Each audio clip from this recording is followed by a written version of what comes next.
Hello, welcome to Arcade Couch, number one place to chill with your friends and get your game goodness each and every Monday. One, two shows there. My name's Don Blight, and joining me on the couch this week, Ashley Hobley. Hey, Don, I'm excited to be here and excited to reinforce the idea that you shouldn't trust anyone with a mustache. Especially a fake mustache. Fair. Also The here, fake Karen mullet. Marchant. I'm really glad I can't grow a mustache at this point. But you guys will have to speak up. This is my first recording since I turned 30. My hearing loss might kick in. Yeah, I'm going to say, not to go too far off the beaten path, but I was actually very disappointed in you last week. I was disappointed. It was a mixture. I was looking forward to asking you all these questions on between. We'll do the that next questions. week. We got that next week. On between the questions. It was a mixture of I was at my family's place for dinner for Sunday dinner / lunch, and that was bigger. And it was a combination of I could rush to get to recording. I could rush, but my social battery is 0 right now because I've done a lot of things for just my birthday, but for Dad's birthday as well. We could do this next week. It's fine. We can talk about it in 2 weeks' time.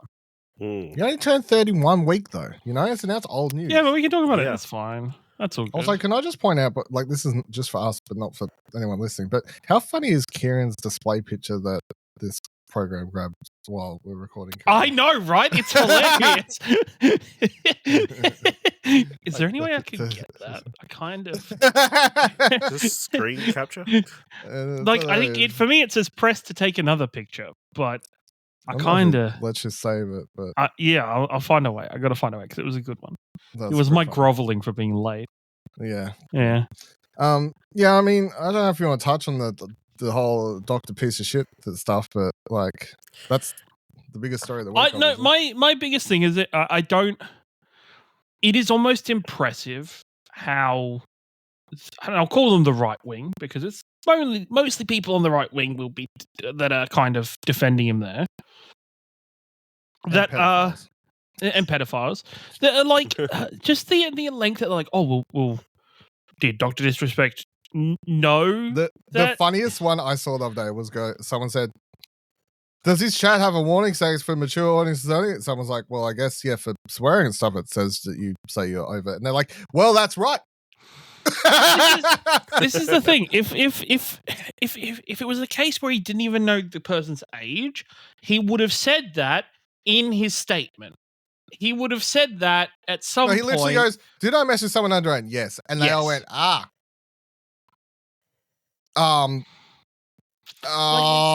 I guess he didn't know. It's between that and then Nick Merckx, who was supporting him first. He's another piece of shit because then he also got banned for saying a homophobic slur, transphobic slur, and just pieces of shit. No. I hope he just never comes back. Dr. Disrespect, just never come back. You are a horrible piece of shit. And apparently, this stuff isn't even the worst of the stuff that hasn't come out. Yeah, well, now everyone's just... And by the way, if you don't know what we're talking about, I honestly feel like you're living under a rock. But more or less, Dr. Disrespect, Guy Beam, or whatever his real name is, someone back in from that used to... back in 2017, at the same time he was cheating on his wife at TwitchCon, which was also messaging a minor through Twitch's whispers. Yeah, which has come out because some ex... No, it was 2017. It was the same time. Some ex-Twitch employee decided that, I don't know if secretly they just decided not to give a fuck or some non-disclosure suddenly was up, but they woke up one morning and chose There violence. is some sus news around him as well, apparently. He was using that information to try and get people to buy tickets to his band or something. Yeah, to buy tickets to his band's concert because he was like, if we fill this location up, I will expose the Dr. Disrespect news. And then in the end, he never did that. He just posted it online. So he's sure he is sketchy, Also, just questionable. Doesn't change the fact Dr. Disrespect is just despicable and disgusting. The weirdest, not the weirdest, the stuff that's yet to come out, and that's I don't know.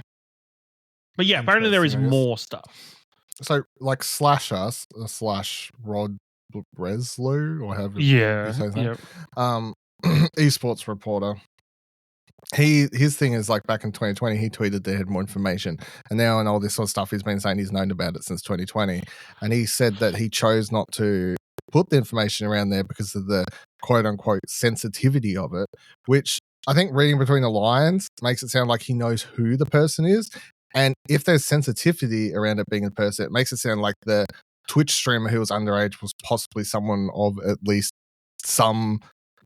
Like some people, like he doesn't like it's so it's that whole like thing of like if what he's saying is true, then he chose not to put the information out because he didn't want with this person not wanting the information out, he didn't want to like mess their life. I don't know. Yeah. Also, in the report that he had seen, apparently there's a second and third part that are both worse or go beyond it. That is just more guarded around.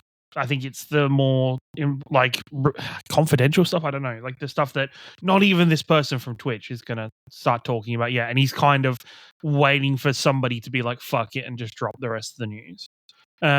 Look, the fact that everybody is distancing themselves from Dr. Disrespect, like YouTubers turn off all monetization around any of his channels.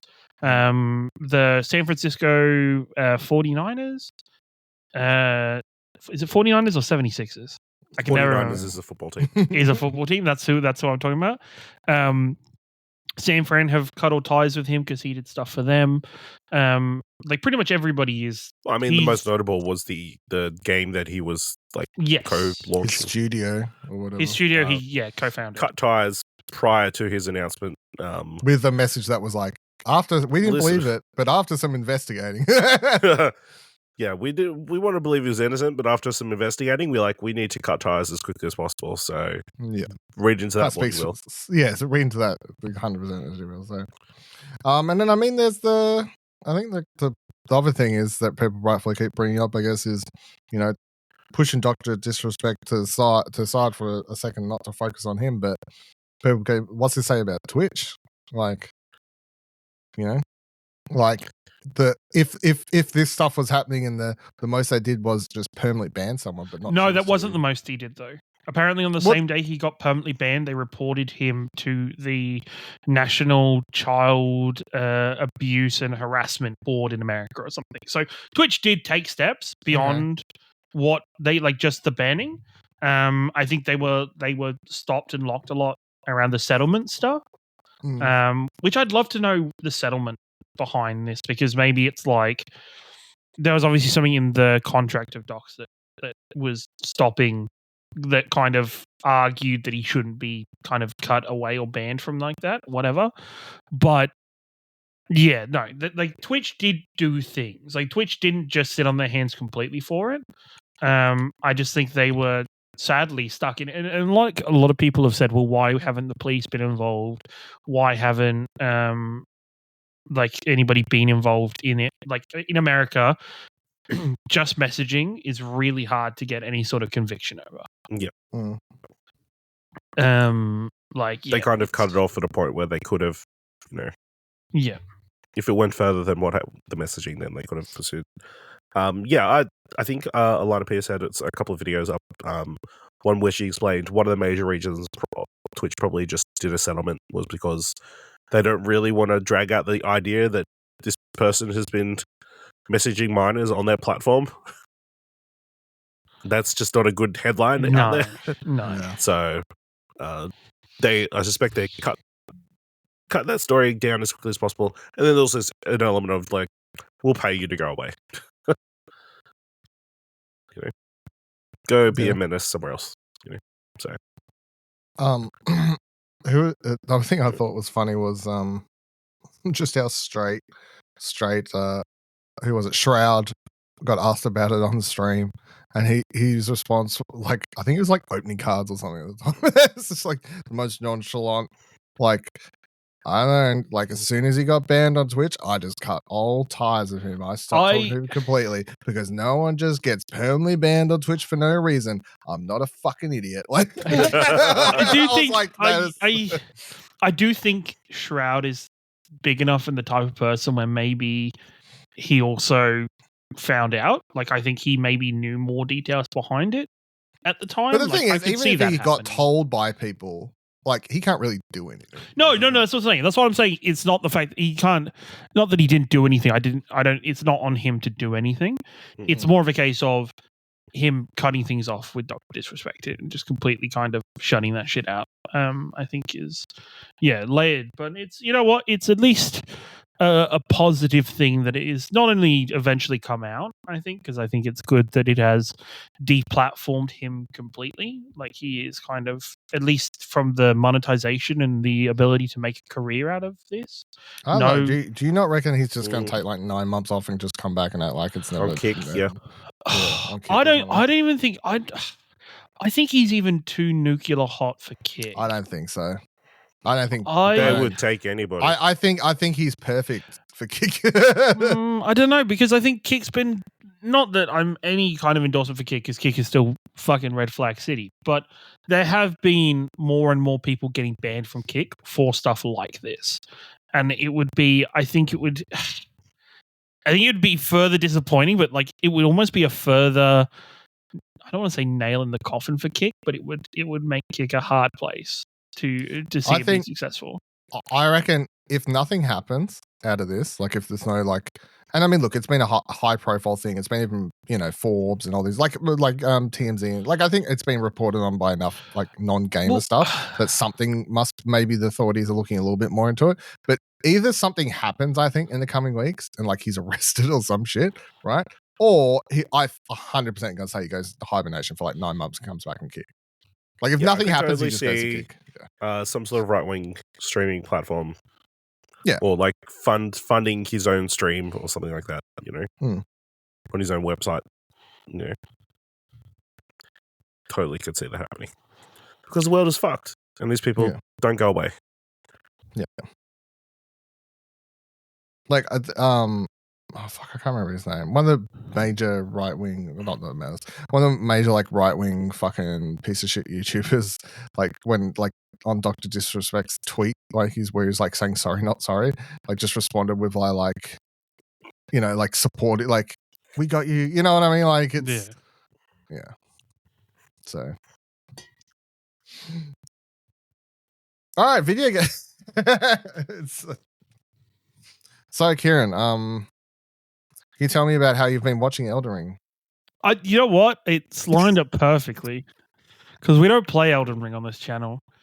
But I watch it apparently. No, I literally got into it because of there is a I'll get the name right, because Now, is this streamer okay to mention? yes. Okay. Currently. Well, it's on Ludwig's channel. Is it this one? Okay. I'm just trying to see what the actual Ludwig, by all series accounts, called. is okay. So Yeah, we by should all be okay. accounts, is okay.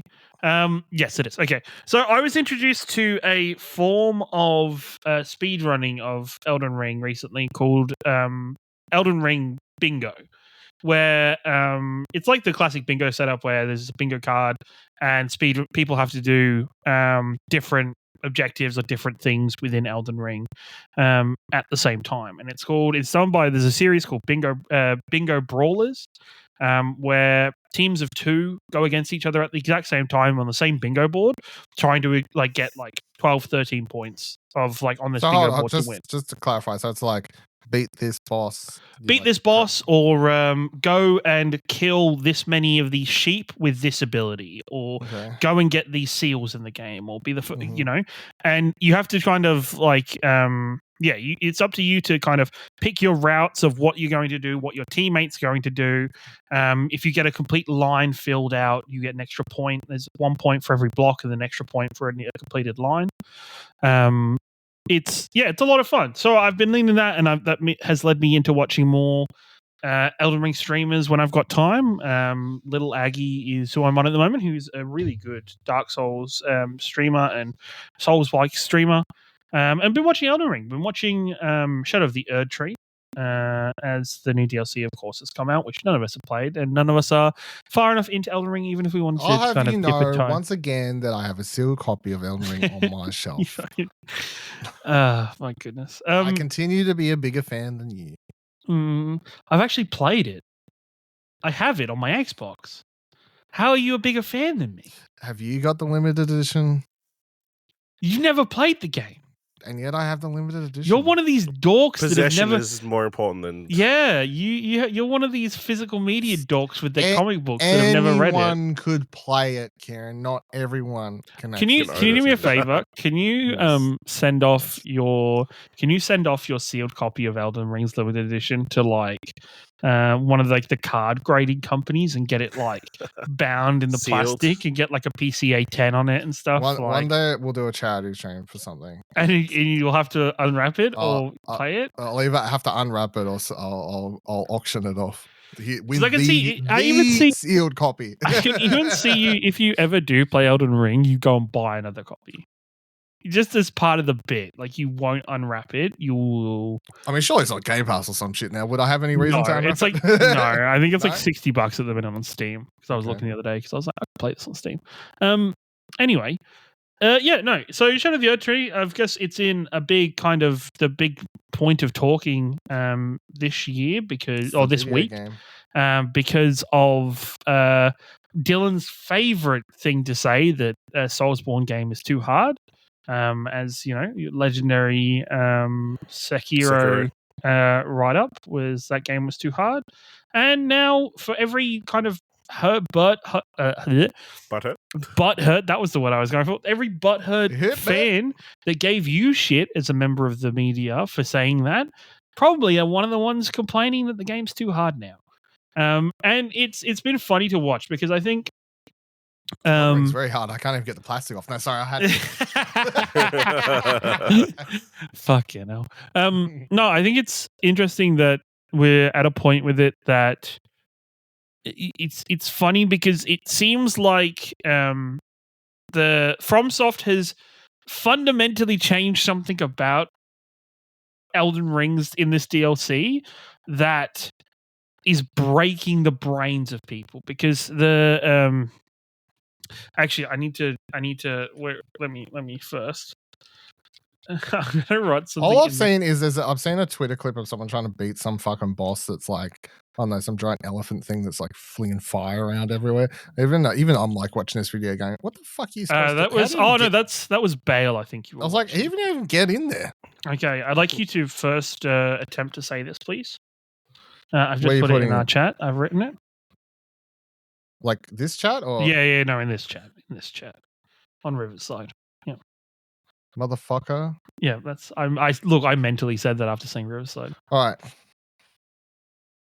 Go, Dylan. Is there a silent ladder in this? No. Sadu tree fragments. Holy shit, you got close. Scattered tree fragments. No, it's supposed to be said almost like shadow. Okay. Oh. Tree fragments. I knew. I was like, when I read it, I was like, it cannot be Skadu because that's too straightforward. So no, that was my first reading of it. Was Skadu. It's not Skadu. It's Shadow, just spelt really fucking weirdly. SCADU. It must be Welsh. No, it's Shadow of the Erdtree promotes exploration. Its main way for you to level is by collecting shadow tree fragments that are around the map. They're fairly easy to get to. It's not like they're very well hidden. It's just a case of going and finding them.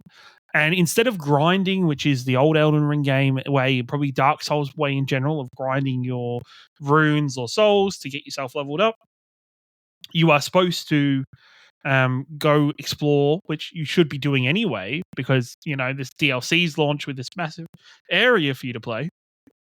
So instead of grinding, you should be going, finding these, and they will buff your character to level balance you up in the DLC. Elden Ring players were like, nah, bruv, we're Elden Ring players, yo. We're just going to run at all the bosses and we're going to play it like an Elden Ring game and we're going to grind the shit out of this. And you get to the last boss, and the last boss was really fucking hard for a lot of people. And with or without the these tree fragments, like the boss is hard still. Like it's a hard Elden Ring boss, and that is generally the case from everything I've researched and looked into.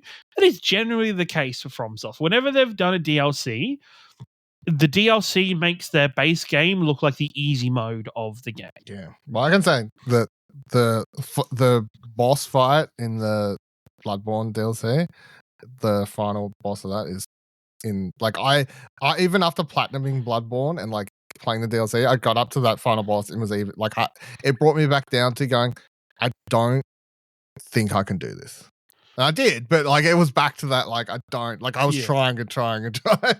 And like yes, there is like it is probably very hard for Elden Ring players who have probably like level 150, level 160 characters that are getting 1 to 2 shot by different things in this DLC because you haven't felt that kind of weakness for a little while now while playing Elden Ring.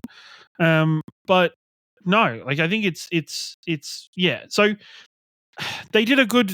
So FromSoft came out.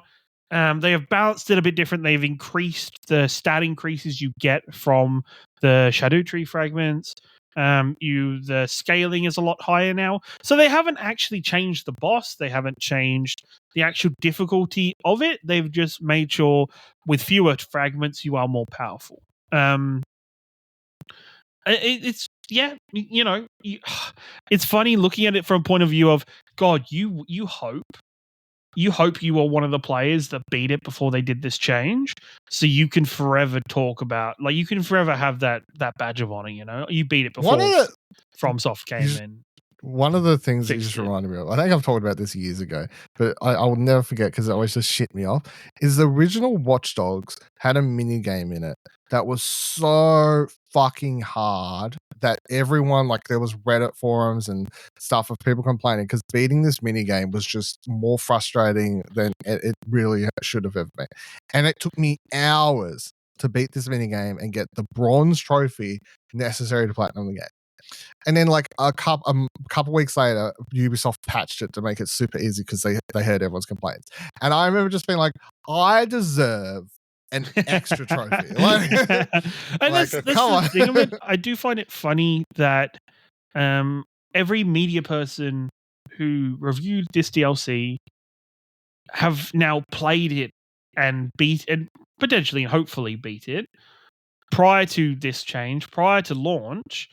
So forever, the running commentary obviously is that media personnel are shit at playing video games and are shit at everything and they shouldn't have an opinion.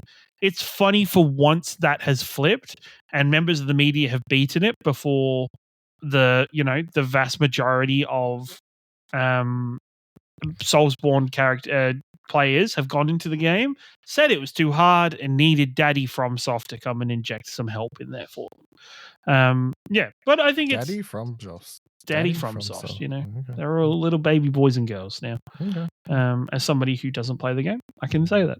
You know, it's fine. Okay. But no, I think it's fine. It seems like a great DLC. It seems like it's well worth the price of it, the cost of entry. This is the kind of shit you do. You do this. This is great DLC. You know, you don't look over at fucking Ubisoft and their gold and diamond platinum battle passes and season passes and shit for games. Like you just do it this way and it works. You know, this is the kind of a standard of what DLC should be. Well, on that note, and talking about Ubisoft, apparently they have multiple Assassin's Creed remakes in the works. Fuck me. That was way too good of a segue for me not to use it. So, Press Start writes in an interview, CEO Years Go On, conducted by Lucy O'Brien and published to its own website. Ubisoft has confirmed it's got more than one Assassin's Creed remake in the works. Gilmore told O'Brien, who had asked about what the company's approach to new Assassin's Creed releases will be going forward, that players should be excited about some remakes, noting that there are worlds in older titles that are still rich and worth re-exploring and modernizing. It's a small nod to some possible future possibilities, but exciting nonetheless for old school AC fans. It potentially lines up with earlier rumors of a remake of the much beloved Assassin's Creed 4 Black Flag. That's the only one I'd want remade. Are they really going to do? They said multiple. Yeah, no, I know multiple, but that either leaves. They can't be remaking Syndicate or fucking what was the French one called? Unity. A Unity. If they're remaking, even though I've heard good things about Unity, that Unity was a good game once the bugs got fixed and everything, as a lot of things. I played it a year later and like for the first time and I never attempted to experience it in the shitstorm. And I played it like a year later and I was like, yeah, it was alright. Like it's funny. I'm interested and curious to see how they do this because, like, I know, and I remember this every now and then. I've got Far Cry 3 remastered in my PlayStation library, and I've got Assassin's Creed 3 remastered in my PlayStation library that I got given when I pre-ordered the latest version of those games at the time. Yeah, but they're only remasters. Yeah, but I can't see them fully remaking Black Flag. They said they're saying remakes. Yeah, but there's no way Ubisoft is No, it's got to be the same thing they've done. Because if they were going to remake something, you would think they'd just remake Assassin's Creed 2 properly. Well, I feel like they 100% remake the first one. Assassin's Creed 1 is the one that's most desperate, in need of a full overhaul, a remake. Because I think they do a remaster of the 2. They do. They've done remasters. They've never remade any of the Assassin's Creed games. So why don't they just do an Ezio trilogy remake? I don't think that's too big. I think that's too big of to remake all 3 of those games is too big of a task for them. Like I get your point with remaking Assassin's Creed 1. Assassin's Creed Black Flag, I think there is a lot of things that are overlooked in Black Flag because of nostalgia and how good that game was. Because there's a lot of bad missions in Black Flag. There's a lot of stealth following missions that draw the game time of that game out. And this is going to be my problem with any Assassin's Creed remake. If the remake means graphics and like... But then that's a remaster. Well, yeah, but like that plus like some maybe like gameplay overhaul, like the combat and stuff. Combat stuff, yeah. But if the mission design stays the same, it's going to feel ultra dated no matter what. But it should, like, nobody should... Okay, my forever standard of a remake will forever just be the Resident Evil trilogies. Like the Resident Evil remakes from now. Like 2, 3, and 4. Like those are your standard. If you do not intend to do something as good as those with your remake, do not bother. Just remaster it, put it out. Bish bash bosh. But you haven't played Dragon Quest 3 HD 2D yet? No. Did you play Last of Us Remake? I played the original Last of Us Remake. I did not play Last of Us Part 2 because it didn't feel like it was that long since it had come out. Oh, it's great. It's mind-blowing. That's not a remake, though, is it? That's a remaster. No, but the Last of Us 1 was. Last of Us 1. But even Last of Us 1, they hadn't changed anything, did they? Yeah. It was just pretty. Joel never had a beard in the original game, but your mind's been like changed to make it. No. No way. I refuse to believe that. Imagine though. Yeah.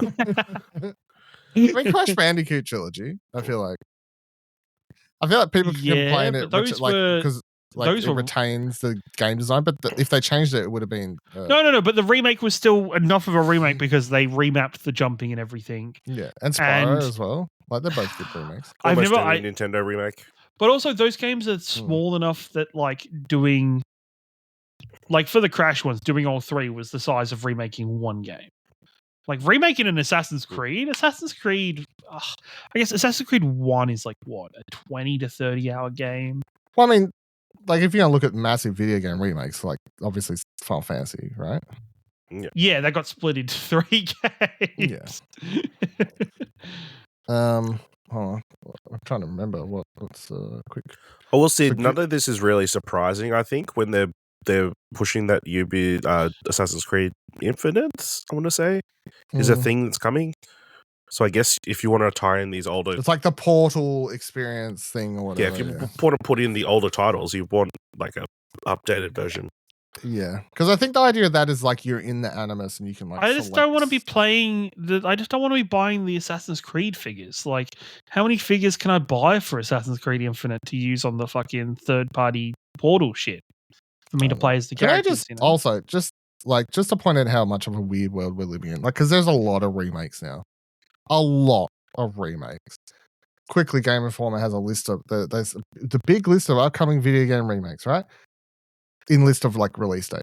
Disney Epic Mickey rebrushed. I want to vote on all of these of if this is necessary or not. I'm going to say, well, not necessary, but is it okay or not? I'm giving that one an okay. That's an okay. Yes. Silent Hill 2. Yes. Sure. Romancing Saga 2 Revenge of the Seven. No. No idea what that Sure. game was I originally. have no idea, so why not? I'm going to say no. Because If I've never heard of it, there's no reason to remake it. Dragon Quest 3 HD 2 remake. Yeah. My favorite title. No. The very first Dragon Quests? Yeah, I'm saying yes. I want these Dragon Quest games. Gothic. No, I remember it. I remember seeing the cover for it at like the PC games places we used to go when I was a kid, but no. I'm going to say no as well. Metal Gear Solid Delta Snake Eater. Yes. Sure. No. It's fine. Move on. Move on. From Stop Snake. giving Konami money. Yeah, stop. Until Dawn. No. No. No. Because on PS4, right? Yeah. It's not like it's Yeah. trapped on PS3. Yeah. No. No, it's PS4. But now it'll be on PC. Ooh. It's big for PC players, but yeah, no. Prince of Persia: The Sands of Time. Sure. Yes. They can finish it. Yeah, if And they make it ever. look good. Yeah. I'm going to say yes if they can finish it as well. Because it is monumental, like, game. Front Mission 3. Following the remakes they of Front remade? Mission 1 and 2, yes. Okay. I then prefer it from behind, so no. Sure. Like back mission Yeah, I like or rear rear mission. Rear Rear Vision. Yeah. Yeah, rear mission. I'm going to say no because I would have said no to the other two as well. Star Wars Knights of the Old Republic. Yes. Yes. It's never going No. to be done. So, But I'm going to say no. Just again, this property, this game is just it's cursed, right? Let it go. Let it die. Let the past die. You know. No, Max kill it. Payne if 1 you and have to. 2. Kill it. Yes. If you have to, Yes. Yes. Yes. Dylan, they Yes, just except- want freedom to play games how they want. Yes. Let me somebody fix the blood puzzles in Max Payne 1. Yes. Well, I used to. Remedy's remaking it themselves. So Yeah, but just fix the blood puzzles. They were so fucking bad in the. I remember I almost didn't finish Max Payne 1 because of how bad the last one was of those. So yes. So the other thing with this is I don't know if you're up to date in this. So apparently they're putting both games in one game. That's also cool. That's fine because I can't remember Max Payne 1 being that big or that long of a title. No, neither would be that big or long. No. So they're just putting both together. And then Max Payne 3 is not is It's ready to do it, Rockstar. So yeah, so- nothing to do with them. Yeah. Which by the way, I continue to Still this a day good to say game. Max Payne 3 was good. It was. I know it's It was not a great- Remedy, but it was good. I don't think I think it could have been anything other than Max Payne. Like I don't think it had to be Max Payne. I don't think it had to be, but I still I think enjoyed it's it. a great game, but yeah, I don't think it needs to be a Max Payne game. It's way too bright. It was at that time where it was like there was a lot of games that were randomly set in like Dubai or some kind of like I think that was around the It was same that time it was as, the, it was the time of just orange. yeah, like there was a lot of Orangey sand. browns and sand. Yeah. Yeah. Like it was maybe I can remember it being like reasonably around the Spec Ops The Line maybe and maybe Yeah, I think Uncharted around- 3 Yeah. and I can also remember like maybe there's a couple in there that are all Yeah. very I think deserty it came and out in sandy. 2009ish. Yeah. So And I was that Splinter Cell. yes. The first Massively one, obviously. yes. The first one, but give it like the Hitman treatment. Yes. So apparently they're rebuilding the game from scratch using the Snowdrop engine. Yes. All about it. As long as we get one day a theater fading to black and Yeah, 3 right. green lights appearing. Yes, 'cause exactly. we'll I all agree. lose our shit. Yes. I'm saying yes also. on the hopes that, and I'm gonna be so annoyed if this game's announced one day and we miss that one time for our 10-year long prediction to happen. Like, I will be even more mad if they somehow drop it in an event that has like no audience and it's like a digital only thing. I will be so fucking angry. Yeah, it's an email. Yeah, I'd be pissed. Check out the first trailer for the Splinter Cell remake. Here you go. It's a tweet. Yeah. That'd be annoying. Or no, actually, you know what? If somebody leaked that, I'd be mad. I'd be so fucking mad if somebody leaked it. Oh, Don't watch it. Even though I don't watch it, I know it's coming. I don't want to know it's coming. You know it's coming. I just told you it's coming. No, but I don't want to be like, oh, I'm going to sit down and press play on this thing. Okay. I want to wake up one morning because I definitely wasn't there live. And for you fuckers to be like, hey, you need to watch this, but can you also please set up like a camera or recording, please, and record it? That's what I want. Because that'll either mean it's Splinter Cell, it's a Legacy of Kain remake. Yeah. Like, it's one of the things that, like, and it's going to be, that's all a man could ask for, you know? Yeah. Legacy Kain or Splinter Cell remake. Yeah. It's all a man could ask for. Yep.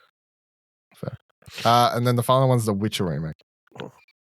Yes, massively needed because the first one. The first one, yes. The first one's painful to even. The first one is very painful. So yes, I am all aboard. Yes, do it.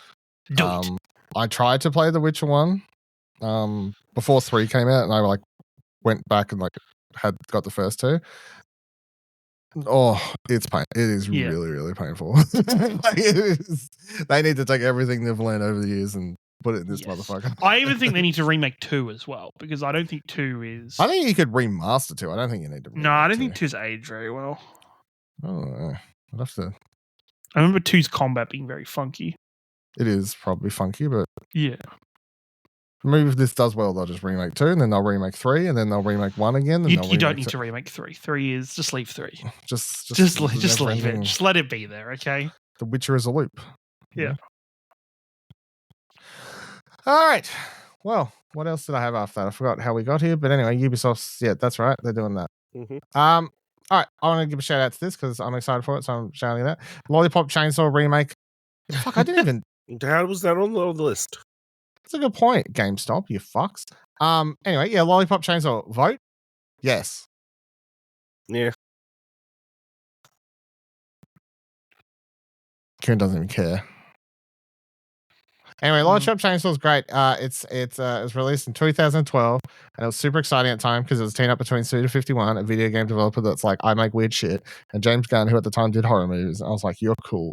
And then eventually, now he's over there making comic book movies like a fucking nerd. Anyway, it follows Juliet Starling, and she has a boyfriend, and then he gets his head lost, and then she hangs his head off her hip, and she's like, I'm gonna kill all the zombies and save the world, because secretly her family is part of a zombie killing society, and it's a really fun game, and it's a good time. It has a great soundtrack. It has silly humor, wild antics. I swear we've been here before. I swear at least a couple years ago. The game came out in 2012, so... Yeah, I know, but wasn't there another remake? I feel like we've talked about this story before. We've talked about this story before, but this was a couple years ago. I think I talked about it 6 months ago when they announced they were doing it. Anyway, now they've got a release date in the trailer, Kieran. So as the person who puts the show notes together, I may have talked about when they announced it was happening, and now I'm talking about it because it's a trailer. It was much longer. I feel like this was 2019-ish, that kind of time. We were talking about it again. No! You're wrong. Anyway, it's coming out soon. I'm excited. It's going to be a great time. Check it out if you want fun.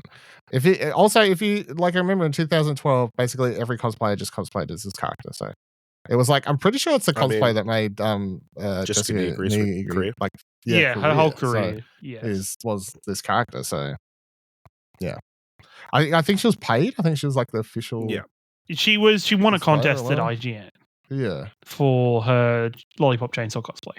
Yeah, so there's history to this character. Yeah? Also, don't judge the book by its cover. It may look like a dumb game, but it's a good dumb game. I mean, it set the idea of having human heads attached to your waist, right? Yeah, God of War wasn't the first. They ripped off Lollipop Chainsaw now that you pointed that out to me. What the fuck? Never realized. Anyway, here we are. And the last piece of news I wanted to get everyone's thoughts on, PlayStation Lifestyle writes, Dontnod has delayed the release of its upcoming narrative adventure Lost Records Bloom and Rage to avoid the release date of the next installment of Life is Strange Double Exposure, which is set to release on October 29th. Lost Records Bloom and Rage will now release on PS5, Xbox Series X, and PC in early 2025 after the developer performed an in-depth assessment of recent trends and development in the industry. The game will be released in 2 parts, with the second part to follow a month later. I'm actually disappointed because, like, I'm like Life is Strange is cool and all, but like I feel like this to me further screams that Life is Strange is the holy shit, we're in trouble as a company, we need to pull the ripcord and make money. I feel like that is what's happened here. Because I feel like Dontnod for me feels like it's not a big enough company to even have 2 games that are about to release at reasonably the same time. No, they're not the same company. They're separate companies. They're separate companies. Am I? What am I thinking of? Dontnod and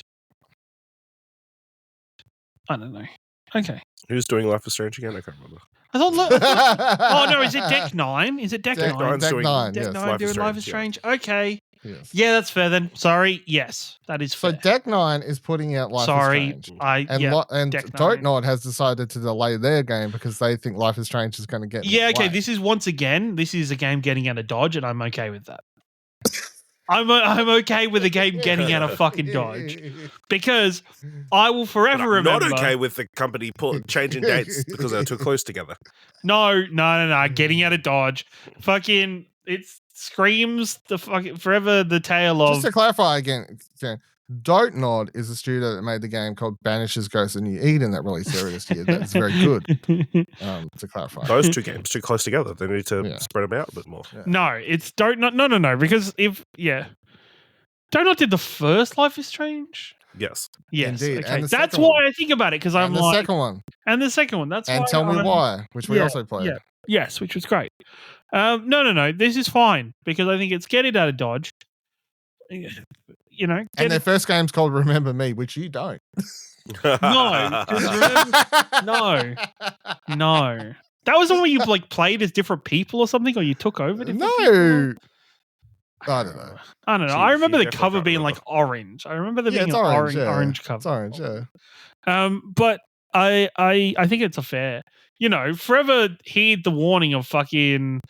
What was it? No, that was dropping the same day, so a little different. But like Tomb Raider dropping into Fallout 4, like that went very badly for Tomb Raider as a whole for its entire franchise run for that remaining trilogy. So, not the Microsoft deal that it was attached to, not at all that. But yeah, no, I think this is a fair move. Yeah. I'd forgot this existed, to be perfectly honest. I could tell, but that's fine. No, it's fine. It's it's fine. Yeah. I just at first, yeah, no, you're fine. I mean, it's a good excuse to push it if for like tech reasons, you know. If you've got, like, let's just work out more bugs, take a little bit more time, or just use the excuse that Life is Strange is such a big property and so similar that will, you know, people understand. Well, I mean, yeah. Teenagers. I mean, Teenagers, weird stuff happening, weird stuff happen. Yeah. storytelling based game, yeah. Sort of makes sense. Sure. So. Chapters.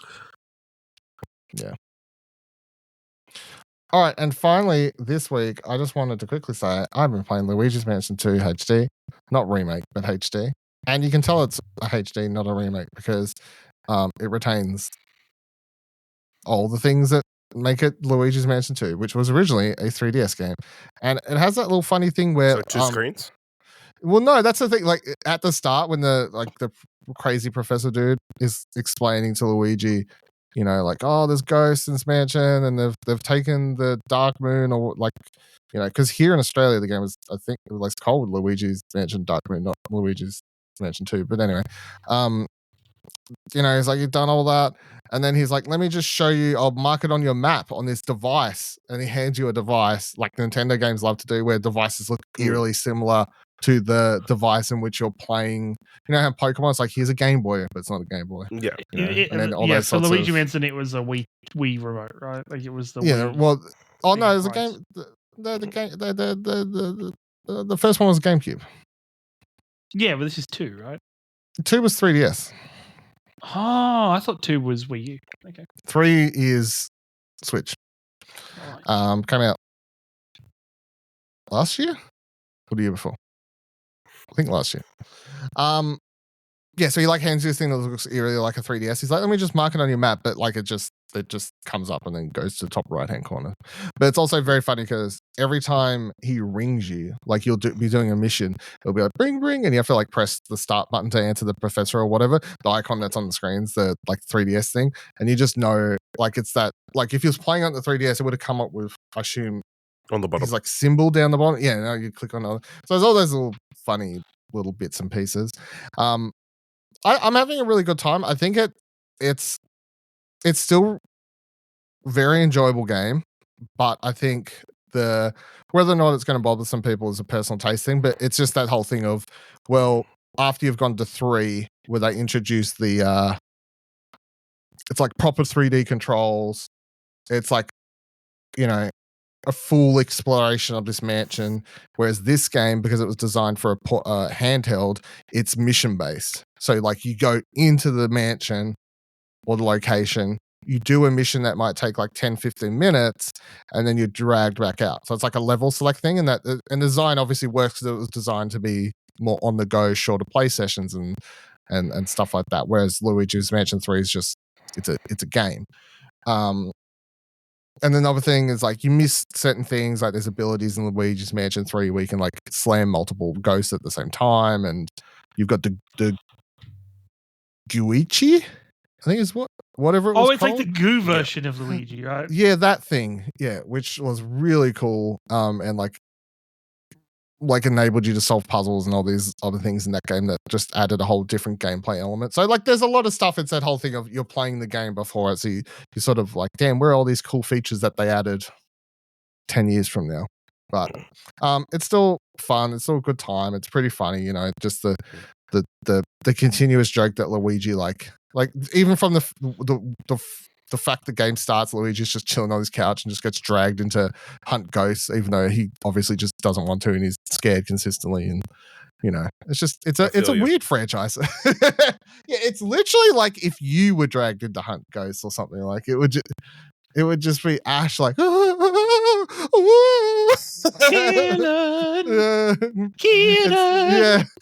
Mario. The random words he says too, I never not find amusing. It'll just be like just nothing but gibberish, and then answer the phone will be like, hello. It's all I can remember of just walking around Luigi's Mansion 1 and being like, Mario. Like you just like it was it's all I can remember that game. And it's well worth remembering. Yeah, it's pretty fun. I'm having a good time, so would recommend it. And then, you know, play 3 as well, I guess. All right. That'll do it for this week's episode of Arcade Couch. Of course, let us know any comments, questions, concerns you've got about things we discussed. You can do that by heading on over to our Twitter tweet, and that's explosionnetwork.com/Twitter. Explosionnetwork.com/Discord takes you to our Discord, and explosionnetwork.com/support takes you to our Ko-fi page. You can donate over there. Don't do any chargebacks. Until next week, we will see you then. Have a great time. Goodbye.